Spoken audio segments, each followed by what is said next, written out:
Welcome back, everybody, to Hoops HD. What are we going here? Hollywood Square style, Brady Bunch style. It has been a while. We're here July 22nd. It's been a couple months since we last spoke to you. We didn't We didn't completely we forget didn't do about a show everybody. in June. I was in jail. Well, I can as confirm and I will explain later. okay. Uh, Anyhow, I'm your host, Chad Sherwood, up here in the top center. Up next to me up here are David Griggs and David Dorman. Center square below me, Joby Fortson. His sides, John Stalika and John Teitel. Down the bottom row there, joining us from Bracketeer.org, Rocco Miller as well. So we've got a lot of people on the show here, and we don't really have a real plan here for the show. And then we just kind of go over generally what's been going on in the college basketball world for the last couple of months in the off season here. It's what happened most recently, Griggs? The Well, the championship. committee made. UConn won the championship. Is that what happened last? Well, that was last year. That was the Okay. 23-24 athletic year. We're way past that now. UConn is no longer the champions. Sorry, Zach. But the committee made their recommendations, and one of them they looked at it. They looked at going to 72, 76, or 80, and they decided it just wasn't. I don't know if it was too difficult logistically or if they just decided it was better the way it was. I think both are true, but we're sticking at 68, but there are some changes. I know we're going to get into that. Nothing really that, unless you're just sort of like a complete basketball nerd, that you would even really notice. I think wasn't one of the changes is that schools can play at their host site now, or I know that's being discussed. Well. Yeah. The big gets changes there. It's about in terms of the NCAA tournament selection and bracketology, and a lot of us here are bracketologists. Uh, Yeah. Bad ones like Griggs, good ones like Titel and Rocco. Not that bad. I mean, But just because I never get it right doesn't mean I'm bad. well, putting D3 schools in your field is not very good, Griggs. But I did you that team won a lot of games. um, they did announce actually.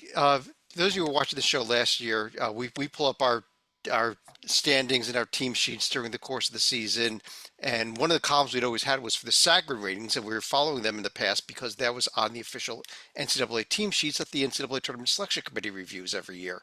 Sagarin stopped doing ratings last year, and in order to fill in that blank line, I said, well, let's put the Torvik ratings up there, the T Yeah, rankings on the screen, because I know a lot of people really follow him. He's a really good ranking.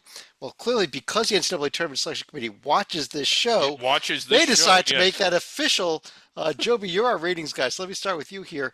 Beginning with this season, the official NCAA team sheets will be following the two ratings that Torvik releases, both his T rank, which is a predictive metric, and his WAB or his WOB rank.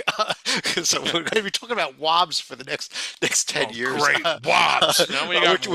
which is a resume based metric that he does. And then he also has what's funny is I'll start off with this. He has a third rank that is actually one that does exactly what the J&G does, which is try to predict through numbers the tournament field seed list. And it is actually pretty good. One year, while the J&G, as you know, in 8 of its 9 years of existence, has finished first. One of those years, it was tied with Torvik's. So his is and that was just 2 or 3 years ago. Is there Uh, anything more circular than that? The committee having a ranking on its sheet that guesses the committee. I Well, wouldn't they're mind not it. putting that one on the sheet, Griggs. That's a different one. Yeah, That's not that will going on the not be sheet. on the sheet, but it is. But it shows you the numbers that he's into it. It's nice to have. I'll be interested to see how they do deal with the two rankings because, as we know, predictive takes. I mean, basically, in a simplistic terms, predictive is going to really look at margin of victory or margin of possession, Yeah. per possession. Margin of victory. Yeah, it will. But it's margin of victory. Whereas the WOB will look more at the strength of schedule, how the teams performed, and less at WOB. margin and not at margin of victory. So it'll be interesting. They losing Sagarin was more of a margin of victory type, though not to the purest sense like Ken Palm or even the NCAA net, I dare say. Yeah. But it'll be very interesting how they have with those two, because the SOR, which is also on the sheet, is very resume centric. It'll be interesting if we'll see the It's correlation. entirely resume centric. Yes, entirely. And so it'll be very interesting. I don't know if it'll have huge effect, but it's something to keep in mind. If all of a sudden we see correlations coming through, then yeah, at least it's in the room though. But I think Ken Palm, of the outside ratings from the net, I think Ken Palm is still the one to watch for the very simple reason that the net's correlation is closest to Ken Palm because of if they really like that efficiency. I wish they would be honest. To be honest, I wish they would clean up the net because it leads to abuse in scheduling. There was all the talk of the Big 12 and the Mountain West, and also abuse within games. You don't pull your starters because a 50-point win looks really good. In Ken Palm, BYU had a very high net last year. One of the reasons in Ken Palm, one of the reasons is because they're beating the bad teams they played. They're beating by 50 and 60 points. And so it was and not, hey, BYU was a good team last year, but they weren't the fourth best team in the country. I think we all can agree. So Yeah, and the committee agreed. I'd like to see some adjustments, maybe a cap of some sort on because when people start playing to a rating, then you change the way you coach and handle a game. And if one of those changes means less sportsmanship, for lack of a better word, less enjoyment for the fans, then yeah, we probably need to tweak it, not wholesale change it, but tweak the ratings so that people don't play to that in the same manner. Let me throw this over here to our two bracketologists. Marco, let me start with you. Bart Torvik's ratings, by the way, that's at his website, barttorvik.com, if anyone wants to check those out. Have you used them in the past, and are they something that you think you're going to start looking at in the future when you're evaluating teams a lot more now that these two numbers are on the team sheets? Well, I think it's a good tool, especially in the off season. Right now, you're able to pull up 2025 projections. His data isn't 100% accurate for next year's rosters. It's really hard to track all 364, coming Division I teams and their roster changes, but he's done a really good job with that. And I think in scheduling, just being kind of behind the scenes there, you see kind of your first line of defense is going to Torvik's site. It's something you could be on the phone with another coach talking about a potential game and saying, all right, who do you like better next year, Austin P or Eastern Michigan? And we're like, all right, Austin well, let's P. go to – there you go. So, but in scheduling, it's the opposite. You want to play the weaker team, so you would pick Eastern Michigan. I'd still pick the better team. Yeah. So I've been really familiar with it through that lens. Now, once the season starts, I've really crafted everything I do around what the committee cares about, what the committee has access to, and anything that they might look at or might subjectively have access to, I rule it out because it's not a congruent tool. Now it will be a congruent tool across all 12 selection committee members. And I think in general, it's a good thing because like you mentioned, Chad, last year we had two on each side of the spectrum. We had two tools for resume based and two tools for predictive based. Now there'll be three on each side, with the net kind of being the de facto source of truth in the middle of those six. And I think the one thing that I've had the biggest concern about over the last handful of years is the BPI through ESPN. And so by throwing the Torvik in there, which I believe is a lot more similar to Ken Palm, probably more similar to the net as well, it'll be easier now when you have those crazy BPI outliers. We've seen it from several Mountain West teams, but also teams like Creighton and a couple Big East teams here and there, and others that are not in ESPN contracted television rights agreements. Now those conspiracies, they will still exist, but if you have two tools telling you one thing and only one telling you the other, you can kind of call that third one an outlier within a given team. And I think the same holds true when you look at the resume metrics. I think the wins above bubble is actually a potential helper for the non-power programs. I also think because it's based on the degree of difficulty for wins above bubble is based on net. So that's going to favor the power programs based on the fact that power programs are all at the top of the net for the most part. If you look at the Big Ten and the SEC going to be the power two, right, going forward. I think that's going to start taking over in basketball. If you look at this year's projections, all 34 of those schools are in the top 74 projected for next year. It's pretty ridiculous how much power they've consolidated. But I think it's going to help the underdog a little bit. If you go back and do the work last year, wins above bubble metric would have helped Indiana State tremendously. It would have actually gotten Princeton a much closer look as wins above bubble had them as a safe team in. It also would have helped a couple of Mountain West teams in both Utah State and Nevada. James Madison probably would have been above the bubble. Dayton would have been much higher. And so I think the only power team that would have benefited in all those cases was South Carolina, who, they just happened to get blown out by a few teams like Alabama and Kentucky, but also had some incredibly great road wins. Who cares if it was by 1 or 3 points? They got those wins. And so for all those reasons, I think wins above bubble is a big help. I love that metric. Anyway, I know you're going to someone other than me. It's the WOB and Tytel, you're our other bracketologist on here, and is this a metric? Is this are you bookmarking Bart Torvik's site and really start doing an in-depth analysis into what this wins above bubble, not wins against bubble, wins above bubble? I kind of equated to, you hear about wins above replacement in baseball. It's almost that type of stat for the baseball war, the basketball WOB, and these numbers.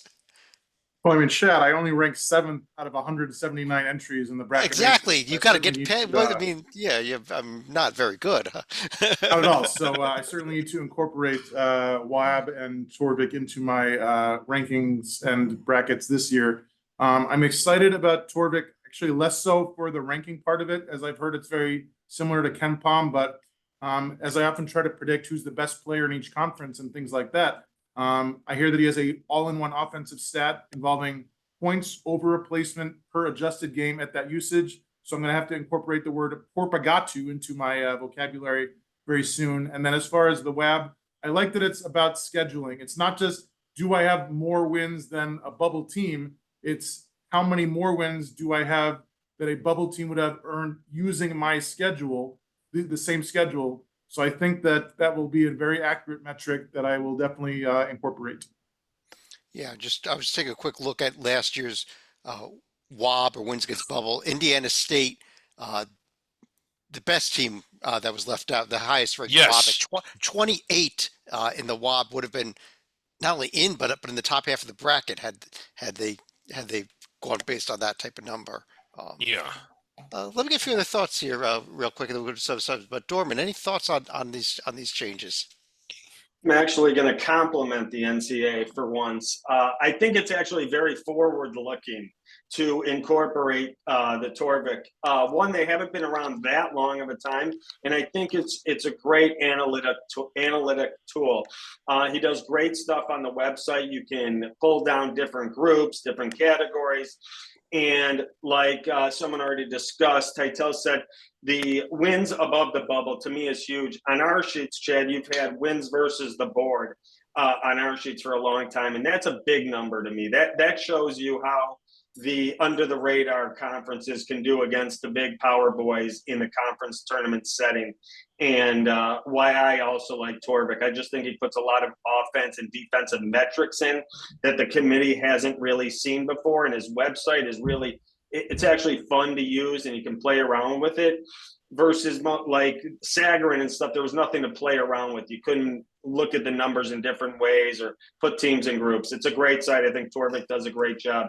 I think the NCAA made a great call by incorporating this tool. Yeah, really, it's a fun site to play with too. It's all stats. That's all it really is. Yeah. There's no other filler in there, and you can. There's filters that you could sort things by any way you want, pretty much. So it's definitely you can sit there and play this site for half an hour. I will say one thing. College basketball geeks will love it. It's a fun tool to play with forever.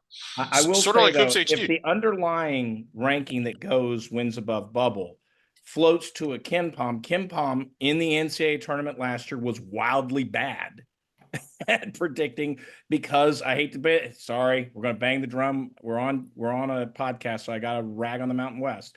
Mountain West teams once again did not perform, and the reason why is because of the inflated metric off net/Ken Palm. If Torvik falls into that same category, I'm not blaming Indiana State or something like that, but if it falls into that same category of inflation and the bubble in question is inflated, then that could turn into just as I believe Ken Palm got abused, this could get abused real quick. and unfortunately could cause more problems. I'm not saying it will.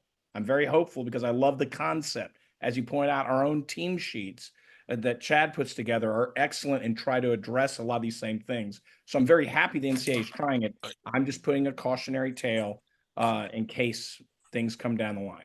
Okay, stepping away from math class at least a little bit here, I like that they made these changes, and I like that based on what Chad said, which is true, that it's going to change how a lot of the maybe under the radar non-power teams get looked at. What I am curious about is who sort of pushed for this in if I guess what I'm asking or Oh, that's wondering, easy, Griggs. They watched our podcast. they They saw watched we our, watched the yeah, tournament rankings, and they took it. I mean, come on. yeah, they watched it, but it's like, okay, if you felt that Indiana State wasn't valued correctly, then why didn't they value them differently? 10 members are still on this year's committee were there last year. Anyway, Well, actually, so we have a big lot of new members this year. I believe there's 5 yeah, new members this year out of 12 members. So that is a significant change over you're right. That which I think will be very interesting also as we head into next season, because that's almost half the committee is people who may value teams differently than the old committee members did. Yeah, but I like that they made the changes. I guess it's just there was no indication that they were leaning in this direction when you looked at who's been selected, especially last year, and who wasn't. And it's almost outrageous to me that James Madison, while they didn't need the at-large bid, was seated below the first 4. Like, what in the hell is wrong with you? Right. Let's move on here, and Yeah. Titel, I want to throw it back over to you. I think maybe first to start, this was one of your topics that you want to discuss tonight. You want to talk about transfers, or maybe a few of you want to discuss this as well. Oh, But there are, we're in a new age of the transfer portal. So obviously, I don't even know who's on what roster at the moment, quite honestly. I Any don't thoughts on either. what you've been seeing off season here so far? Yeah, I mean, there's literally 1,000 that we could discuss. I'm going to try to limit it to 3 guys who went from mid majors to high majors, and I think will make an impact. Number 1, Trey Townsend, moving from Oakland to Arizona. He was the absolutely. Verizon Player of the Year and Conference Tourney MVP last March. He had a pair of double-doubles last March in wins over Kentucky and a loss to NC State in the tournament. Number 2, Zeke Mayo, who's transferring from South Dakota State to Kansas.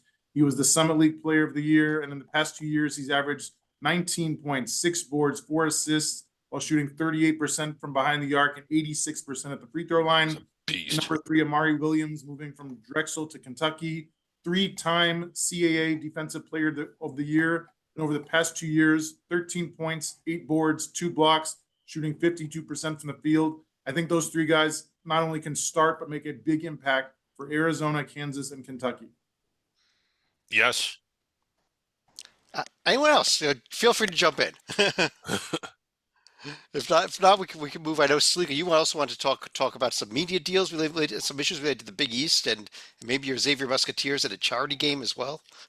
Well, first of all, the Big East media deal, the current one is going to be expiring after the 2024-25 season. So that's going to be the end of a 12-year media deal. So what's going to happen now is they're going to start having games that are, in addition to being played on FS1 and Fox, they're no longer going to be on the CBS brand of networks, but now they're going to be shifting some of the Big East tournament games along with some regular season games over to Peacock starting in the 2024-25 season, and then starting in 2025-26, they're also going to have games that are going to be on the TNT, TBS, and True TV family. How many of those games could still be up in the air because we don't know exactly how many games the NBA is going to have on their TNT package. But my gut feeling is that's probably going to be down considerably from where they've been in the past. I know Dorman is telling me it's going to be 0. Correct. I think that's still up in the air. Of course, it also does beg the question. The Big Ten last year started playing some of their games on Peacock, so we're probably going to be seeing a situation where the Big Ten, the Big 12, and the Big East, the Mountain West are all going to be sharing games on FS1, and the Big East can start making a niche for itself on Peacock along with the TBS and TNT families. Yeah, well, I- Dorman, I think that just is more Peacock here. We had the Big Ten, now Big East. I think we're moving more and more to the days where we're going to see the Amazons coming into play here as well, and all these other services, and moving away from the cable TV / ESPN model and into this newer model. I think. Unfortunately, I'm with you, Chad, and I agree with everything Stalika just said. I just like to have the clicker in my hand. I like to go to channel, and make it on regular, cable TV. The streaming to go in and out of different streams and how far back and behind it is just. I don't know. I like watching the game on the TV with the clicker in my hand. I know that's old school, but the way of the future is going to be all these different sites like Apple and Amazon fighting it out for different packages, and we're already seeing it in football at the highest level. So Yeah. it's the way of the future. Get ready. And Yeah, Chad, it will also change the way the value of teams from conferences are. Right now is very geographically run. Mhm. So if the ACC, for instance, which is often talked about from a football standpoint, were to break up, actually the most valuable two teams right now are North Carolina and Virginia.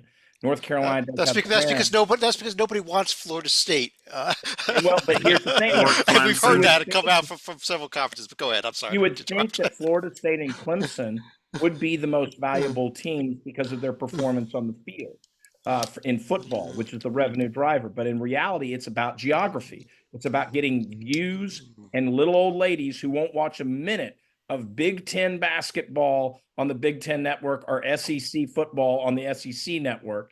It's about they would now have to pay in Roanoke, Virginia, an untapped market, or Raleigh, North Carolina. They would have to pay 50 cents per subscriber as opposed to 10 cents. That is a huge benefit. As cable becomes less, it will then turn into, okay, how many impressions can you get on Peacock? How many impressions on Amazon? That will change. All of a sudden, well, more people want to watch Clemson football than they want to watch North Carolina or Virginia football. And so it will change the value of particular teams, which will be very acute with the looming grant of rights expiration in a few years in the ACC, which I think will lead to a wholesale change in that conference. Not that Stanford, Cal, and SMU joining didn't already do that. And we're going to get to Reed Lyman here in a second, but first, Rocco, I want to go back to you.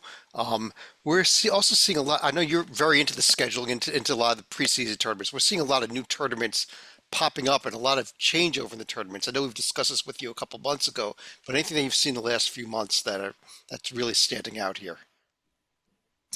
I mean, nothing specifically. I think it's wait and see at the top with the NIL festival in Vegas with these 8 teams that are all scheduled to go at this point. Some of the dates and matchups have actually already been announced, at least for the first couple of games. 2 different pods will be played. And then what remains to be seen is what happens with their third game. But the more important factor, what remains to be seen is if they're able to profit off this or not, which is a huge mystery. It's guaranteed to fork out at least $10 million, $1 million per team, and then an extra $1 million for the winning team on each pod. So they are giving out $10 million there, and they are also planning to give out 16 spots for next year's event. And I think if it goes well, the 8 you see this year are all planning to coming back, except for maybe Oregon, who I know is still tied to Maui as of now. But I think the majority of the 8 are all planning to come back if it goes well. But the real mystery is behind the money behind it, which we all know is now tied to some of the Gulf states in the Middle East and some of the oil money out there. And it's really kind of a larger picture on American sports as a whole, as you've seen in golf and in race car racing and other sports. And so basically somebody globally is looking at college basketball as a very undervalued product, and they're willing to take this risk with this first kind of experiment. And if they're right, if they start to be able to prove a profit on it and get a bigger audience, it's going to change the sport in a lot of different dramatic ways. And it's going to prove a lot of people betting against them wrong. Now, with that said, the other side of it is I'm talking to all these traditional event organizers, even some recent successful ones. I'm talking to the guy who's running 3 different tournaments down in Palm Springs. I think there's actually 20 teams going there now. And I'm also talking to your Gazelle groups and all those types of companies that run events every year and know the model well, and they've mastered it over several seasons. Oh, the Gazelle Group has mastered the CBI anyway. They have. Yeah. Yes, because if you play in the CBI, you get an MTE next year. And It's a pretty nice. You get a weekend in Daytona and all. Yeah, you do. Yeah. Now, I do want to jump in for a moment. Let Rocco finish his thought. Then go to sleep. Let me go back over to you. Yeah. So there, a lot of those folks, not naming any names specifically. I was just giving you a couple examples there. They think it's ludicrous and they won't be able to turn a profit and they'll be out of the game in a year. So it's going to be fascinating to see it play out, from my lens, being a neutral third party there. Rocco, if you had to guess. Salika, wait, let me get Salika's thought, then I'll go to you, Greg. So let's one at a time. I was asking Rocco a question. Okay, I do want to mention for that tournament that Rocco just mentioned, Creighton was initially slated to be in the battle for Atlantis. If you told me about 18 months ago that they would want to get out of that one in exchange for this tournament, I'd have thought you were smoking something with the puppet. But when you consider how the landscape is changing, there's a reason why Creighton is pulled out of such an event. Yeah, and I mean that's a perfect example, because for Creighton to get out of the battle for Atlantis, it was at least 100,000. Some have said 200,000 for them to get out, but they looked at it as, and again, Creighton's one of those programs. I think everybody here realizes this. They're at the forefront of the NIL era. I was kind of blown away when I went to their home game last February against Marquette. You walk around the concourse, they're selling everything you can think of with players' names on it. I've seen games in every league. I have not seen NIL done to the level of Creighton's fan engagement. You'll see little kids wearing Kalkbrenner jerseys and the whole 9 yards.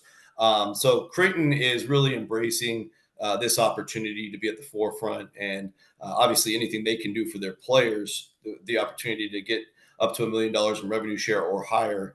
They'll pay that $200,000 penalty to do it. So that's what's been most fascinating, because like you said, Stalika, Battle for Atlantis and Maui for the last decade or more have been the premier events with the best fields. If you get your program into that field, you've got your program at its peak. And now that there's something even more desirable, has really shaken up the whole preseason tournament game. And it's had a huge domino effect. Yeah. Real quick, I'm just curious to get your thoughts. Dumping $10 million into one MTE early season college basketball event does sound kind of nuts, at least to me. It's not going to get 10 million viewers. Almost nothing does outside of NCAA tournament games. What do you think? Is this? I can't. I know we've had this discussion before off air, me, you, and Galen too. It sounds ludicrous to me, but does it make sense to you to make that kind of an investment in an event like that? Yeah, no, I don't fully grasp it quite yet either. You would think maybe there's a streaming partner announcement coming where it can be broadcasted globally. But again, I don't understand how it all of a sudden makes people from around the world who weren't interested in college basketball before suddenly interested. However, it remains to be seen. ESPN certainly won't be involved, because at least I would be shocked if they were, because they've actually stepped all over ESPN toes by bringing these teams in. These are teams that would traditionally be playing most likely in one of the ESPN broadcasted events. And so they basically, and some were, of course. So they've purged away ESPN's best brands. And so this is really kind of a little underbelly war starting. So we'll see how it plays out. And to Griggs's question there, it brings up a great point, because it's a difficult time to put sports on, whether it's streaming or on the TV. Thanksgiving is known for football, whether it's, the biggest NFL games, they're putting it on Christmas Day now, they're going Christmas Eve. College football's got some, they got their some of their biggest rivalries around Thanksgiving. Then you go towards the holidays, they got some of their biggest bowl games. The NBA wants to start their Christmas, their big hoopla Christmas. So it's a difficult time to get the sports viewers' attention, especially when you're not talking about diehard college basketball fans that usually jump in after the Super Bowl, after college football. It'll be interesting to see if they get enough eyeballs to warrant 10 million into these tournaments. Yeah, excellent point. That's been one of the other topics heavily discussed on some of the folks that are kind of betting against this never having a chance. So again, so much of this remains to be seen. Obviously, this got signed off at very high levels to be able to finance it, but there's also a chance it falls on its face too. So it's extremely fascinating from where I'm sitting. Yeah, this is going to be really interesting to find, not only see what happens this year, but I think it's something we've got to see how this plays out over several years. Yeah. And Possibly. because I think that there may be a lot more money for college basketball than it's been bringing in right now. Also, I think there may be a Right. basis for all this, Right. and that maybe the NCAA has kind of been suppressing some of the money for a long time. And Yes, that's a good. I mean, this is That's a whole kind of what other. it's about. Yeah, Yep. college basketball has been poorly monetized. It could be monetized better. I just think that this is too far at the other end of the pool. $10 million for an early season tournament. That is over the moon. Right. It's over the moon for us, but if it is truly all coming from golf money, like you and I know that takes 20 seconds of turning on a machine and there's your 10 million. But yeah, like yeah, it's still got to be sustainable. They still have to have a way to make revenue. And if they the want to send interesting 10 part. million to Hoops HD so we can upgrade our Yeah. facilities, we'll be happy to take it too. Right. We Yeah. got to do an on-site. We got to do an on-site visit, Chad. Let's do Yeah, that. but I'm afraid they'll upgrade the talent. As long as they get rid of the puppet, I'm happy. Hey. Hey, if you give me 10 million bucks, I'll go away. We'll have to think about that one. Yeah. Joby, let me go back to you because you had mentioned some of the realignment very briefly. I said we get back to that, and that is one of the biggest stories as we head into next season is obviously the death of the Pac-12 conference for those teams: Arizona State, Colorado, Utah go into the Big 12. Four more: Oregon, UCLA, USC, Washington off to the Big 10. ACC gets the leftovers with Cal and Stanford along with SMU. Remaining two teams, Oregon State and Washington State, are going off to the West Coast Conference for the time being, although maybe since they still own the Pac-12 rights, they may try to reform something in the future. The other big move, of course, Oklahoma and Texas from the Big 12 to the SEC. And some smaller moves also. But those are the big ones everyone's going to be talking about. Well, and I think, Chad, you hit the big component, obviously, with Pac-12. It's interesting the priorities in question. The Big Ten grabbed the biggest football name, without that. USC, UCLA. These are football schools. First. If you put aside the Big Oklahoma markets. Texas move, I think you're right. Yeah. Putting Right. aside Big the Oklahoma markets. Texas move, which is not the Yeah, yeah. Pac-12 move, but Yes. I'm saying of the poaching of the Recent. Pac-12. right. Big Ten got that. Give the Big 12 credit. Wow, what basketball did they get? My goodness. That we all know Arizona, and I think Colorado's program, I mean, Rocco knows better than me. I think Colorado's program has some upside, and Utah's doing okay. And there was a Hurley involved. Wrong but one, but Yeah. but the Big 12 is going to become an even bigger basketball conference because of the joining of Arizona. I don't think Oklahoma and Texas are very good programs. There's Arizona's elite. It's one of the top 5, year in, year out. And they get to join Kansas. Wow. That's just going to be fun.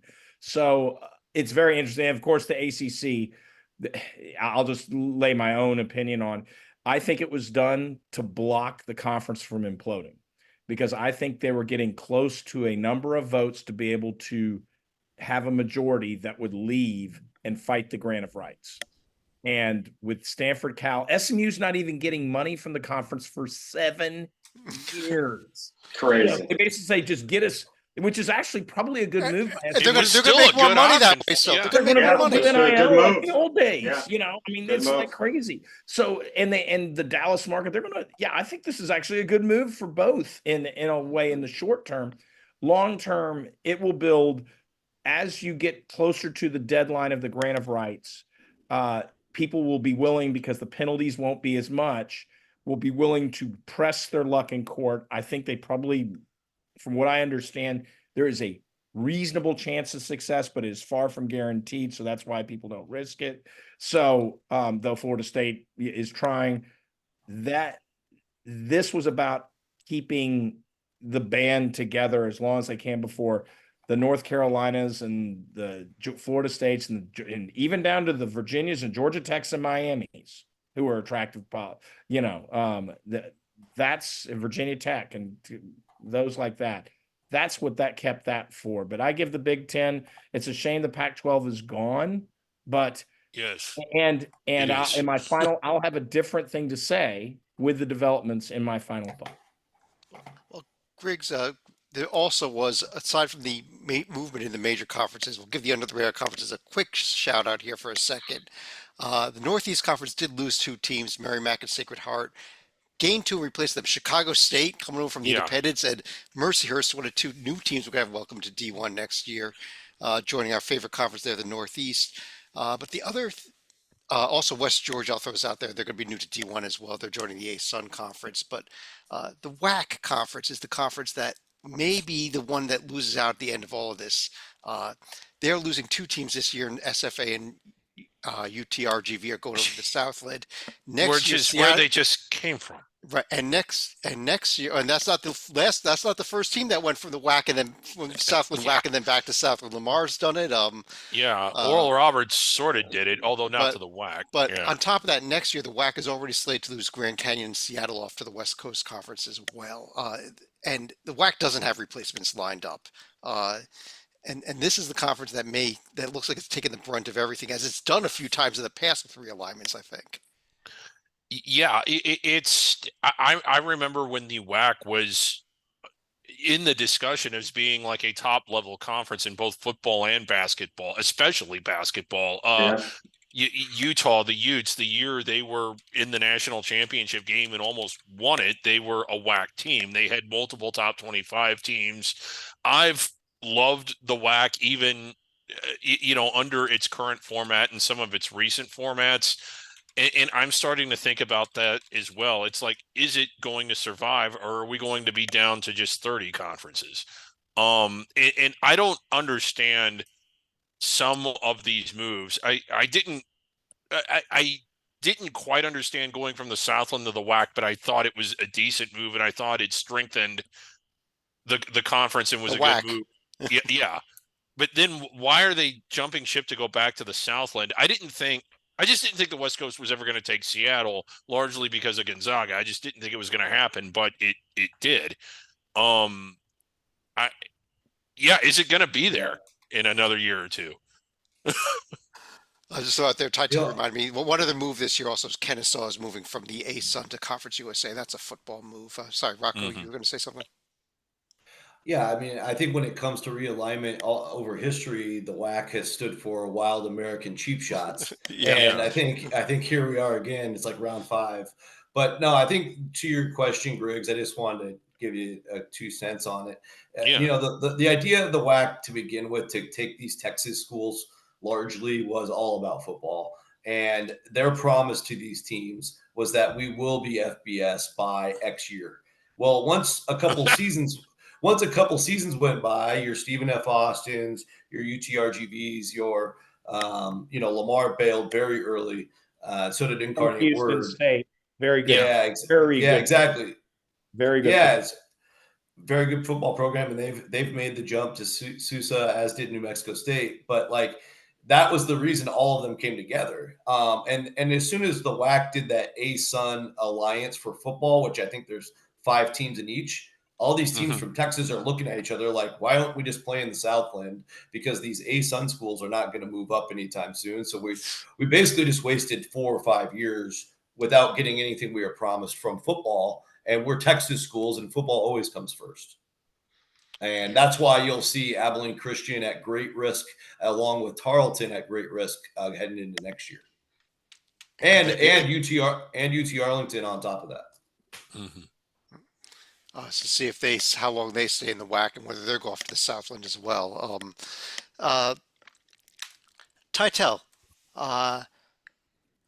even though we are in the off season, there is some basketball going on right now, and a lot more starting the next week. The TBT is on right now, and the Olympics are starting next week, and so we're going to see some names and a chance to actually watch our sport get played in a different venue. Yes, quick notes on each. TBT has 8 teams already in their Sweet 16 with 8 more to go in the days ahead. Couple individual performances of note so far. If you look at Takeover BC, you got AJ English, who was a 3-time first team all conference player at Iona. He's averaging 27 points a game in his team's 2 wins. And his teammate Bryson Gresham has only missed 1 shot so far after shooting 64% from the field during his 3 college career at UMass Houston and Texas Southern. As far as the Olympics, several players to keep an eye on. 3 off the top of my head: Jimmer Fredette. He was National Player of the Year at BYU in 2011. He's playing not for the Olympic 5-on-5 team, but for the first ever 3-on-3 team. Igor Milicic Jr. averaged 13 and 9 for Charlotte last year. He's a Serbian forward. He actually transferred to Tennessee last May. So we'll see if he can get some momentum going into SEC play this fall. And of course, Chase Budinger, the 6'7" forward from Arizona, where he was a 2-time all-conference player who scored 17 points a game, shot 38% from behind the arc. And of course, he'll be playing on the beach volleyball team. Oh, the beach volleyball team. There we go. We're not going to have any Caitlin Clark on the women's team unless something has changed there. Which Don't believe so. No. I don't believe it has changed. Sorry, Griggs, you had more thoughts? Oh, no, that was perfect. Oh, okay. That goes through most of my list. Have I missed anything, first of all, that we want to discuss? Let's see. Not that's really worth discussing. I'm trying to think of what are some. You can. Why don't I move to final thoughts then, Griggs? Okay, sure. Let's go through each of you. Any other final thoughts you have on anything we've discussed, on anything else that's going on in the off season, on anything else you want to bring out at all? Dorman, let me start with you. I'll go to something I brought up on the show before. We're really going to find out how this travel situation happens here, because like I've said, football is a different animal. You have 5, 6, max 7 road games. That's 1 night trip. You can leave on Friday. You'll be back on Saturday after the game. The travel for the football teams is not a big deal to go for 1 night, 2 nights and back. There's 6 road games max. But for the other sports, the men's diving, the girls' field hockey, the softball, the baseball, these teams traveling across the country to go play in conditions that the weather is so iffy to get in certain games, and the travel and the expense for these non-revenue sports will be real interesting to see how long this can actually last, because it's just really, really expensive. And to fly, from coast to coast, and then you got to go. If you did it once or twice a year, I get it. But if you're in a conference with these teams across the country, that's a lot of traveling and big time expenses for schools that aren't making money in those sports. So it'll be very interesting to see how this plays out and see how long this can sustain itself. You know what, Dorman, I got to respond here. I think one of the interesting things will be whether or not schools are looking at an athletic department globally where they can talk about that football and basketball money that they're making, or if they say, look at each sport individually and say, well, our baseball team's getting crushed, our bowling team is getting crushed. So I think that because you need those revenue sports are going to be the ones that have to carry the rest of these sports. And unfortunately, as they always have. We may also see schools start cutting sports down. I know there's a minimum you have to have. The minimum you have to be D1, but yeah, it's 13 with football, 16 without, and that's more than you think. It's and it would be a shame to cut these sports when if you could play your conference regionally and take buses and short flights, and the sport could probably sustain itself. Joby. Yeah, excellent point, Dorman. It really men's non-revenue in particular, because Title IX will protect the women, I think, to a degree, but men's, you will not have men's track. It's something as basic as men's track and even wrestling is in big trouble. I am also going to reference the consolidation of conferences, but this is something for John and Rocco and those interested in bracketology. So you might have seen on the website, the J&G has at least preliminary seed list out based on preseason bias. Yeah, and so we thought it'd be fun to bracket it up. Oh my goodness. When you remove the Pac-12 and put those teams like in Arizona in the Big 12, as I mentioned earlier, or in Oregon, who might be good enough to make the field, UCLA. The bracketing rules get really tough really fast. and so you're talking with these 18 team conferences. It is not outrageous to say every one of them gets 6 to 7 among the 4. You're still left with, you're still left at that point with 12 at-larges, 13 at-larges, given that the Pac-12 will be giving away its champion to an enlarged spot. And so you really will see the consolidation of bids in these conferences for the most part, even with the changes we mentioned, even with new teams coming in. And it'll be very interesting to see from a technical purpose how quickly, for instance, Big 12 teams in particular, them, will have to avoid various regions. You will see rematches almost for sure of conference teams in the second round that played only once during the year. It's going to happen. It physically has to happen. And so it's going to blow for the people who do this, like Titel, Rocco, myself, it's going to be add a whole new layer of the science into play. Yeah, I agree. It's going to make some of the formulas a little more complicated, a lot harder to build some of these brackets probably. But Slika. Well, I'd like to mention a couple of ticket offices. First, my condolences to the Fifth Third Arena ticket office because they had hosted the TBT regional that included both Nasty Natty and Zip 'em Up, which are Xavier and UC alumni. Good luck selling tickets with both teams losing in the first round of that one. But on a slightly happier note, I would like to mention the Dayton ticket office. Probably going to be selling more tickets on the news that there will be a notable charity exhibition coming up in either late October or early November. October 21st.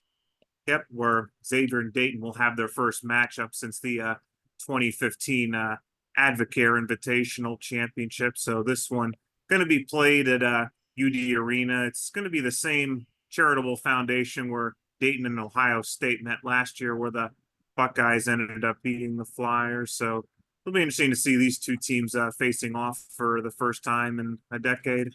Well, let's see after this start next year. Let's keep playing this and let's play it as a regular season game as opposed to an exhibition. There's no reason these two teams are not playing regularly. It's I a know. little ridiculous.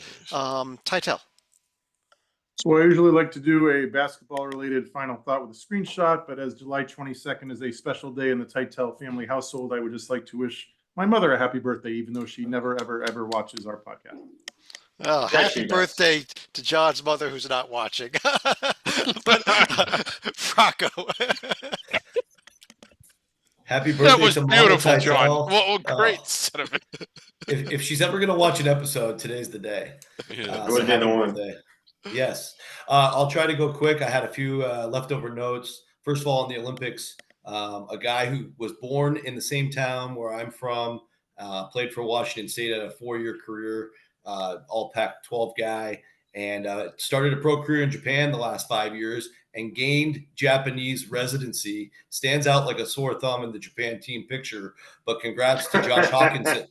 Josh Hawkinson from Washington State, not only on the Japanese team, but a dominant force. I think he had a really good game in the exhibition scrimmage or whatever they did against the U.S. So Josh will be playing for Team Japan. Got my eye on him. Quick note on the realignment teams from the former Pac-12. I believe this to be true for both the ACC and Cal and Stanford, which is where I got the information, but also with the Big Ten for Washington, Oregon, and the LA schools. They have kind of narrowed it down, at least here in men's and women's basketball, to 4 trips a year. So that's the magic number. They'll be traveling in packs of 2 because their 5th trip will be against each other. So at least in the Big Ten, it will be. So after talking with Cal and Stanford, they said they only have 4 total trips they'll be on. So maybe they have to do a couple 3-packs. But that's one of their ways to mitigate travel, at least in basketball. And then also with the WAB, final thought, I would say, I was one of the only people out there that really stuck my neck on the line and had Michigan State out of the field. Of course, I was wrong there, but I was also made up for it with my Virginia choice. You're welcome, Joby, to make it in, regardless if you agree with that or not. But the WAB would have been on my side, as the WAB says that Michigan State clearly should have been out, let alone be a 9 seed, which is what they, I believe, were rewarded, or an 8 seed. So I thought that was interesting. And also, St. John's would have been much further out than they were. I think they were one of the first few teams out, according to the committee.